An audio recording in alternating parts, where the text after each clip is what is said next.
spécialiste de la météo ici chez nous, c'est Dora bien sûr. Tu nous as dit tout à l'heure que l'automne était fini.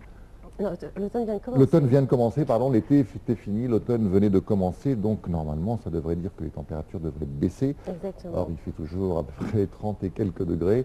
Il faisait même 33 je crois hier dans les rues du Caire. Alors c'est vrai qu'avec tout ça on parle de changement climatique.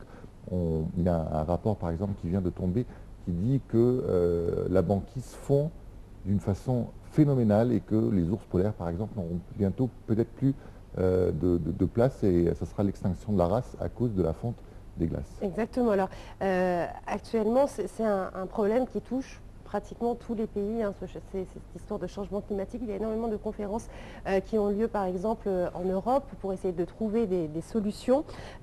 Ici aussi on a décidé un petit peu de voir quelles seraient les solutions pour le changement climatique en Égypte, les risques aussi qui sont présents à cause de ce changement climatique. Donc il y avait une conférence qui a réuni pas mal de spécialistes pour trouver des solutions, pour aider aussi l'Égypte à gérer les changements climatiques. Dalia Hassan était sur place, elle va nous en dire plus sur cette conférence dans ce reportage.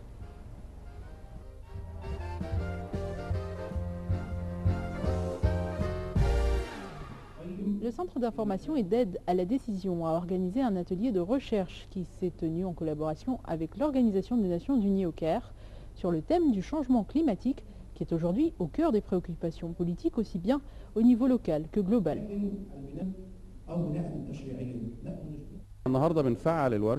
Cet atelier se concrétise aujourd'hui dans la mesure où les Égyptiens qui travaillent dans tous les secteurs de l'économie, aussi bien agricole, touristique qu'industrielle, ont pris conscience de l'importance de cette question du climat en Égypte.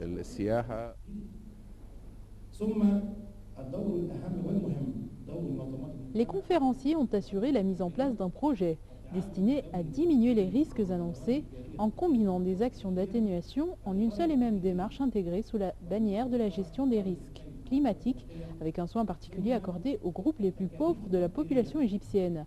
Ce programme conjoint devrait renforcer la mobilisation et les capacités des principaux décideurs et acteurs du développement afin d'appuyer l'intégration systématique du changement climatique à titre de nouvelles variables pouvant influencer les politiques, les réglementations et les cadres institutionnels de l'Égypte.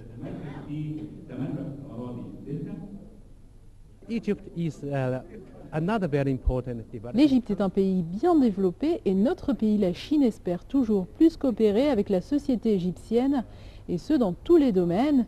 Aussi, nous ne devrions jamais négliger les problèmes causés par le changement climatique et faire des efforts pour réduire les émissions de gaz à effet de serre. Nous, en fait, notre mandat se situe dans le cadre donc, de la réponse à des catastrophes, souvent en fait, des catastrophes en fait, de type soudaine, telles les inondations, telles en fait, les inondations que l'Égypte a connues, plus particulièrement donc, la péninsule du Sinaï il y a plus ou moins 2 ans.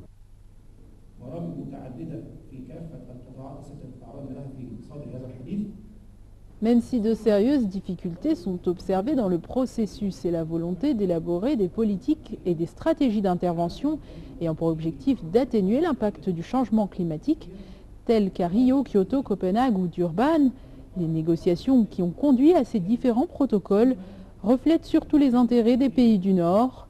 Les pays du Sud exigent que les principaux responsables du réchauffement payent pour les dégâts causés, en les aidant à s'adapter au changement climatique devenu inévitable.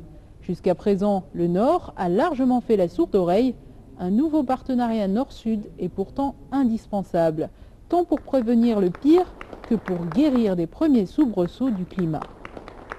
C'était Dalia Hassan pour Nile International.